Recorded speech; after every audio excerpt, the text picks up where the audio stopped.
Good morning, our giving community. On the on the Mindset podcast is one of my favorite mindset person people. I don't know what to say, but Savannah Rose has been on before. So Savannah, tell our guests who you are, what you do, and who you serve, and then we'll jump into the podcast. For sure, yes. Good morning, afternoon, whenever you're tuning in, everyone. I'm Savannah Rose Johnson. I'm so grateful to be here today with my dear friend Pete, as always. And so I'm a life coach primarily. I'm also an author, a podcaster myself, but I'm all in the holistic wellness field. So I have my hand in lots of different niches within that field, whether it's through hypnosis, whether it's through psychedelic integration, whether it's through nutrition. I have my foot in a bunch of different doors. I just love it so much. And so the community that I serve is really folks who are looking to become more self-empowered. Mhm. So whether this is through addiction recovery, trauma recovery, or just someone who's wanting to enhance themselves, their lifestyle, and their how they show up authentically in life. So I'm very grateful to be here. Well, we are so thankful you are because you're just coming back from a vacation in Mhm. Mexico. So if she's very inspiring this morning, you'll know that it wasn't by accident. You recharged your batteries with your family down in Mhm. a beautiful area. So tell us where you went. Yes, yes. So my dad, my stepmom, and I all went to Oaxaca, Mexico. So Mhm. that's kind of, if you look at Mexico, the shape, it's kind of in the like central slash south area, probably more on the south side. And it was beautiful, really, really hot. That took a little adjusting, but it was just such a magical place. All the people were so nice and so welcoming, and it was a very authentic experience because it wasn't overrun with tourists or anything. It was very safe, but it was Mhm. a fully immersive experience. So I got to practice my Spanish and I got to see all these new things, and we just had a blast exploring. The picture you sent me, which kind of like overlooked a bay, what was that? Were you, how elevation wise, were you up there a few feet in the mountains when you took it? Yes, I think you're talking about the picture I sent you from our hike. Yes, and it had like it looked. I mean, it was beautiful. It had all you could see the water, and you can almost. It looked Mhm. like a little peninsula bay type place where they would. Yeah. But it was beautiful. I know that. Yes, it was super magical. It was this really special area that was, I mean, it was very like desert terrain, and even like the waterfall was, you could tell it used to be a waterfall back in the day, but it was all just like this, it looked like petrified wood or like frozen stone in a way, like where this waterfall used to be. But then it had these natural springs that were kind of like the Dead Sea in a way, very high in salt, very high in sulfur. So like no critters live in them, but it was this little oasis in the middle of this really kind of desert terrain. So after this really intense hike, getting to jump into that water, that was heaven, literally heaven on earth. It felt amazing. Yeah. So Yeah. so it's like the temperature of the water is room. It's not cold. Is that what you're saying? Like when you It jump in, was it's a. cold. Oh, it was cold. Okay. Yeah, somehow it Dang. was cold. Yeah. Yeah. Man, the Mhm. body wakes up when you do that for sure. What Mhm. was like your main thing you took away? What would you share with our viewers about going to that Yeah. area and what you took away? Mhm. Well, I feel like anyone who maybe is intimidated by international travel because of language barriers, because my Spanish, like, I mean, I've taken Spanish classes years ago, and Mhm. luckily my stepmom's from Monterrey, so it's like she was able to help us with a lot of interpretation. But what I really was able to take away is that like we're all just people like living our lives, and a smile is a universal language. So no matter Yeah. if I was struggling with my Spanish or understanding someone. If I was smiling or they were smiling, we knew we were trying we were trying to connect, and we were being, Right. like, friendly in the process, and no one was mad at me or judging me for, like, stumbling through my words at times. But yeah, that's something I really appreciated, was just the fact that, like, and because I made a lot of friends when I was out there, and we didn't have, like, really deep conversations just because I was limited, but we had a great time dancing, had a great time eating, great time experiencing each other, because that smile is what united us, and a laugh, like, united us. So that's something that was just really touching to my heart in that process. Yeah, that's you're right about it. It is a universal language, the smile. What Mhm. would you I communicate in Portuguese, not that I know how to speak Portuguese, but I have a marketing connection and we're in Mhm. Brazil. And do you use Google Translate to do any of your translating? Certainly, yes. It's really simple. I definitely use that a bit. When it comes for me, because of school, I think reading and writing in Spanish are okay for me. Like, reading menus was fine for me, but it was more so understanding, like, the auditory aspect, because the dialect was different than what I'm used to. So I Mhm. befriended this one girl in a nightclub because we were just dancing and having a good time. And so I would hold up Google Translate to her, and she would speak, and it would tell me what she was saying. And I'm like, oh yeah. And Really? then kind of vice versa. So it worked out. Yeah. Yeah, I just discovered that really on Saturday.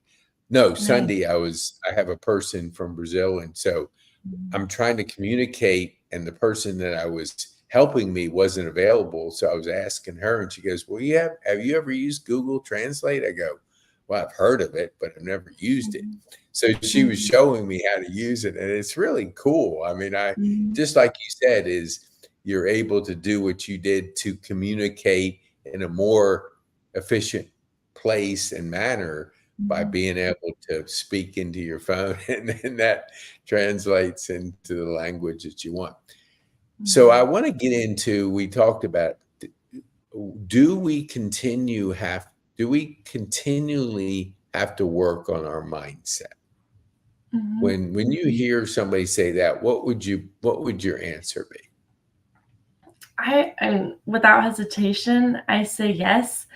And that I would say to be careful about that discouraging you, because I think sometimes, just because I think, especially in American culture, we're very driven by results and finish lines.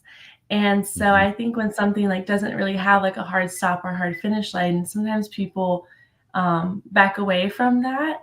But honestly, I see it being a very liberating thing, a very freeing thing, if you know that there's no finish line with the mindset, because it allows you to give yourself a lot of grace, that you mhm, yourself as a human being are don't need to strive for perfection. I mean, you can certainly have your ideal and not want to improve, but I think with perfection being, like, the end goal, that's actually a way that we're being cruel to ourselves, because we're trying to achieve something that isn't attainable, or that's always a moving target, or it keeps us in this hamster wheel. Because I think there's so much that we are driven to do a lot of the times. Like, I have to mhm. do this thing, I have to achieve this goal. And I think when we're always focused on the do mind, or the do mindset, we kind of forget about the balance of just being. So I think when we know that there isn't a hard finish line when it comes to our mindset, it allows us to invite in this sense of balance and grace, and just inviting our humanity into the process of Mhm. just knowing that there's going to be moments that we deserve to have, of just being and just enjoying our mindset, rather than always thinking we have to chase that carrot at the end of the stick. Yeah. That makes so much sense, and I see you're right about we capture that end result, which we don't really have control of because we have to do Mhm. activities and think differently and just approach it differently. And anytime we say a result, it just depends. I mean, if there's so many Mhm. things, if you get better at something, you will achieve a different result. But if you're focused only on result, the shortfall is disappointment because maybe you Mhm. got close, but you didn't Mhm. hit it. And so you're Mhm. thinking, man, I failed. But in a Right. sense, you didn't do what you needed to do to get to the mindset of what you were trying to accomplish. What would Mhm. you think, like, you're good at the design of experience? I mean, it wasn't too long. You were way out there in Hawaii, and then you're in Mexico. Why do you put such an emphasis on experience and lifestyle as you're Mm. living your career, your life? Mhm. Absolutely. Yeah, I mean, it's I think for me, what's been very helpful is tweaking my definition of success because in the past, I've worked 80 hours a week and had a very like prestigious status in a company and I had my hand in all these different cookie jars. But like I was saying before, I was constantly in this doing mindset and it was never enough. And my sense of self-worth was very attached to my productivity. And I mean, yes, I had like this kind of superficial material sense of success, but it and I was doing good work, but it wasn't truly fulfilling me because I wasn't giving myself that space to actually enjoy life.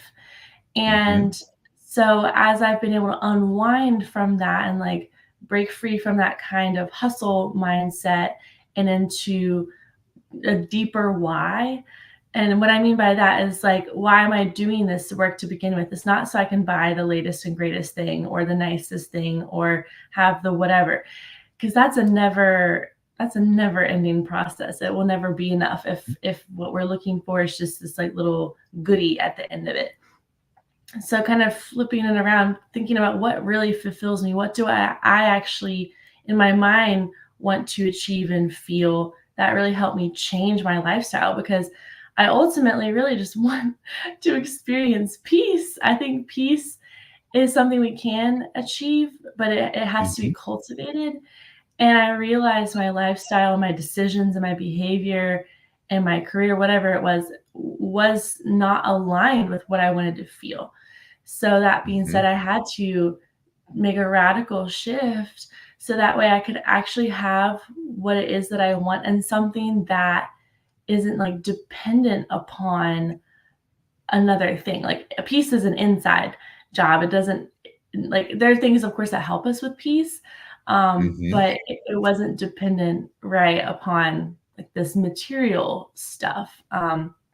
So therefore, I mean, yes, getting to go to beautiful places like Hawaii and Mexico are it's extraordinary and I'm so grateful. But ultimately it wasn't about going on the trip for me to see the stuff. I mean, yes, of course, like I love doing that. But for me, the motivator was I get to have this time with my family. Hmm. And that for me was the greatest takeaway from that trip. It was because it's not so much where you are, it's who you're with. And I'm with these people that cultivate peace with me alongside me. They also too, because we went there, we didn't have a single thing planned. We just showed up in Mexico and are like, okay, what are we gonna do each day? And that was so much fun because we just got to be present and have this sense of adventure, but also got to make these decisions based off of what were we wanting to experience and feel. So I think that Hmm. that's really important to know what it is that you want to feel and then have your behaviors align to keep that as a priority. Yeah, I love that. And I have a friend that they went through with their family a very life-changing experience where they almost lost their son. Mhm. And with that journey came a realization of the kind of the mindset change of we're going to experiencing things as a family instead of like Christmas giving gifts back and forth. So they Mhm. always go on a family experience during Mhm. whatever they want to do now. And Mhm. it's changed completely. She is actually a travel agent as a result of it because Mhm. Yeah. she saw what it did for her family. I mean, we can give gifts back and forth, and Right. you're going out last minute and finding a gift, and you don't put too much thought in it, but oh, I got to give a gift for Christmas, so I'm going to Mhm. find whatever. But they are always going to places as a family, and so she was on an earlier podcast, and I know her before that. What it has done is created a family bond. It's the Mm. experience as they go, and Mhm. it's like your heart gets filled with those experiences Yeah. where material experiences come and go, but those Right. memories never go. They're Right. always with you. Mhm. So hers, theirs was a health thing with their a health journey with their son. Was yours basically working 80 hours a week and realizing, man, that's not what I signed up for? Was that the turning point that you were just like on that do mentality and then you decided I'm not doing this anymore? Was that Mhm. kind of the thought and then you made that shift? Mhm. Oh, that's just such a good question, and thank you for sharing that story. I really relate to that because my brother had a very very scary health experience back in late 2019, early 2020, and like we thought we were going to lose him as well. And I think that was a big wake up call for our family. And then for me, and very similarly, like my brother and I, like we'll get each other little things maybe, but we kind of have this thing going now that we just go to music festivals together. We're actually going to go to one next month. So and that's like Mhm. our gift, is where it's like it balanced out. I was like, okay, I'll drive, I'll pay for gas, food, whatever, and then you get our tickets and hotel, and it just makes this exchange. And then maybe at Christmas we exchange like pictures of us at these things in a frame. Mhm. Like, here you go. Yeah, um, so but yeah, you really. you come home with those Mhm. memories that never Mhm. go away. I mean, Right. it's like that's so you hear about it, but I think until you experience it and you Mhm. feel that connection with that experience, do you really truly understand Right. what people mean when they say, "Hey, an experience was so much better than just throwing a gift back and forth to somebody." Mhm.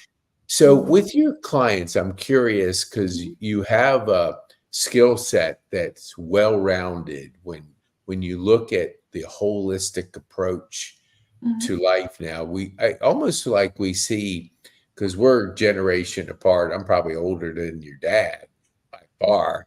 But the thing is, so there's a gap there.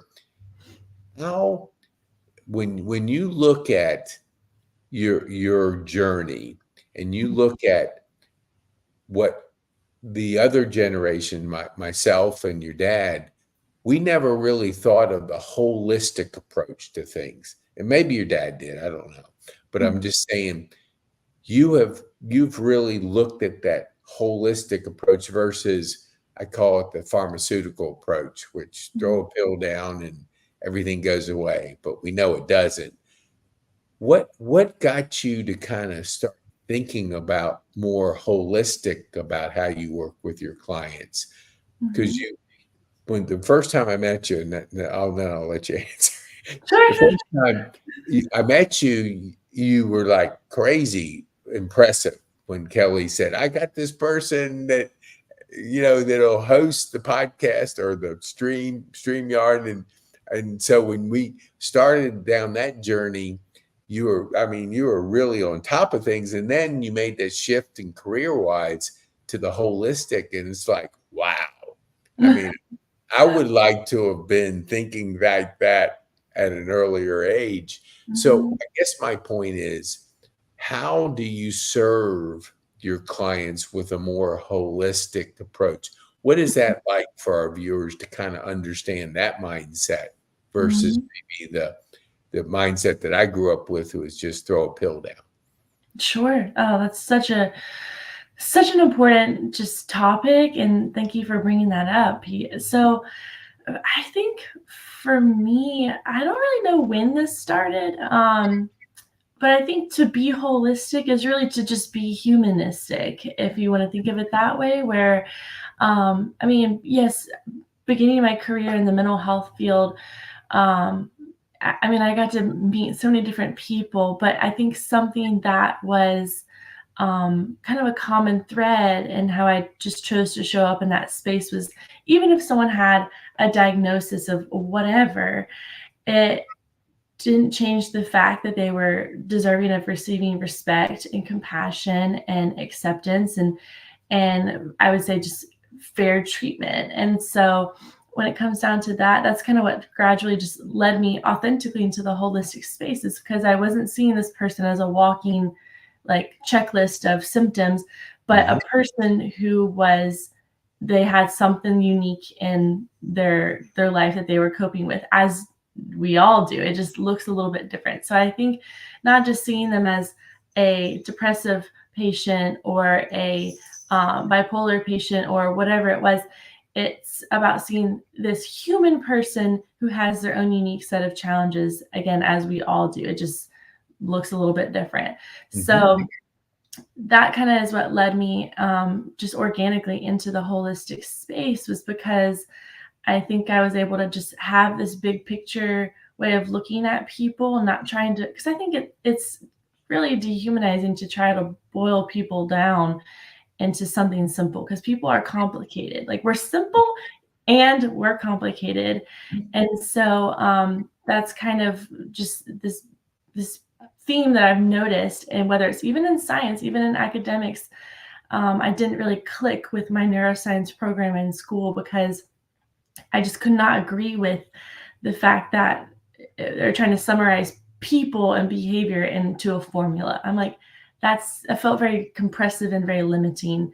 Mhm. Um, so I think the holistic is a way that we give people freedom to show up and to have ultimately belief and hope that they can change, and that if maybe something in their life is unwell or off balance, there's going to be other things that can help contribute to their overall improvement. So yes, maybe if someone's coming in with a mental health condition, something like nutrition, something like exercise, something like spirituality, whatever they want to choose to explore, can help with something that might seem unrelated, but ultimately, if it's helping take care of us as a person, it's going to be connected.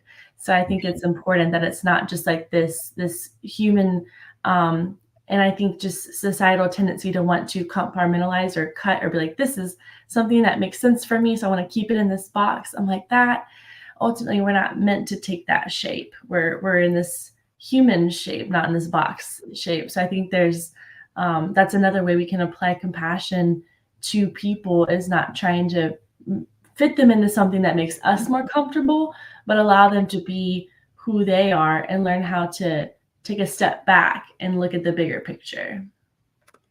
I like that, man. I like that explanation because it really does um, put, I think, in my era, therapy was perceived as a weakness. Like if you went to Mhm. a therapist, it's like you couldn't figure things out, so you had to go to a therapist. And I think that's changing in, Mhm. the last whatever how many years. And I heard a person say, this was a couple years ago, that they didn't go to the therapist because they absolutely needed it at that time. They were doing it to get better so they Mhm. could manage it. It's almost like, Mhm. if we think of it as not always doing something when it's at the critical moment. It's like prevention Mhm. is, hey, I'm struggling with this nutritional issue. Mhm. Let's talk to a person that understands that, I'm struggling with, the career. I have this career and I'm working 80 hours a week, and I'm Mhm. just like coming home stressed and anxiety, and now I'm saying, what am I doing this for? And to Mhm. go to somebody like yourself and to say, here's where I am, but here's where I want to go. How do I get there? And Mhm. you're walking them through kind of so it doesn't hit critical mass where, we addiction or whatever Yeah. behavior it creates a a mindset that you're in a desperate position rather than Mhm. preventing that from happening. Mhm. So I want to be respectful of your time because I know you got things, people to help and serve. So tell our viewers, how can they get a hold of you? For sure, yeah. So, if you've enjoyed listening to me today and our conversation today, I would love to connect more. And so you can visit my website, eclipseevolution.com. That's where you'll find articles that I've written or just resources that I've shared or these podcast interviews I've done with P, as well as my own podcast and books. You can also connect with me on Instagram, which is Eclipse Evolution LLC. So there's just a little tail on the end of it. And that's probably my most active social media platform. And then you can always just reach out to me directly. So if you go to my website, I have a contact page. So you'll have my phone number, email. So feel free to shoot me a message and I'd be happy to chat more with you. Yes, and look, Savannah just delivers value, but I can do the selling because being the host, you can do it. Get a hold of Savannah. If you want a more holistic look at life and to really help you in your mindset of getting there, you don't have to wait until something has manifested itself to a critical Mhm. position. Be proactive and and be able to invest in yourself. I think Mhm. any investment we do, when we invest in ourselves, it's going to be a good one. And Mhm. it's like, don't wait too long. I think I put the LLC in there. Oops, I put a dot before the LLC, but you know Oh, what? that's Yeah, but yes. And I just want to, before we close down, I'll put up my little. So if you want to be a guest on our podcast, or you want to know more about how we're adding value in the podcasting community of givers, you can call me at the number on the screen, or you can go to podcasterpetecane.com. And it is the same. I love how you used Linktree. And so I kind of duplicated your efforts there because nice. everything comes together. You can put it in a Yeah. simple place. And so, And I'm okay. always doing new stuff, so I just need one link that can Yeah, update live. exactly. Yeah. Yes, it's so look at both of these link trees, and if you have stuff all scattered all over the place, like everybody seems to, like you got a blog post here and a, a, a podcast here, and you got Mhm. all this stuff, but we want one place where you can see Mhm. all the value that you create. So tell our viewers, what's the one thing you would want them to take home from our Mhm. conversation and podcast this morning? Mhm. Yeah, gosh, what just comes to me initially is just knowing that the power of grace is something that we always deserve and are able to share with others. Again, like whether it's just through a smile, which is free and translates in every language, as well as just being able to extend that grace to ourselves with, like we chatted about in the very beginning, of like not putting these unrealistic expectations on ourselves or even just expectations in general. I think it's sometimes the most fun experiences and fulfilling experiences are those that kind of happen by accident or by surprise. So I think giving yourself again that grace to go with the flow and participate in life is what takes us from just being alive to really living. And I think that's kind of the kicker that I've been able to discover in my own transition in lifestyle is I'm able to have that balance of doing, which is important and fun, but also just being. And that's where we're able to get these like little sprinkles of of just extra joy and fulfillment because we weren't trying to control every step of the process. So just giving ourselves that grace to be open actually allows more to flow in. And it's really important. I love that. So thank you so much, Savannah, for taking the time to be with us. And I want to encourage our viewers, share this with people that you think could benefit by Savannah helping you through that change in mindset of really living your life in a full manner. I love it. And keep us posted on the next place that you go to so we can be encouraged to travel and experience life. For sure. Will do. Thank you, everyone. Thank you, Pete. It was a Yeah. pleasure. Thank you, Savannah.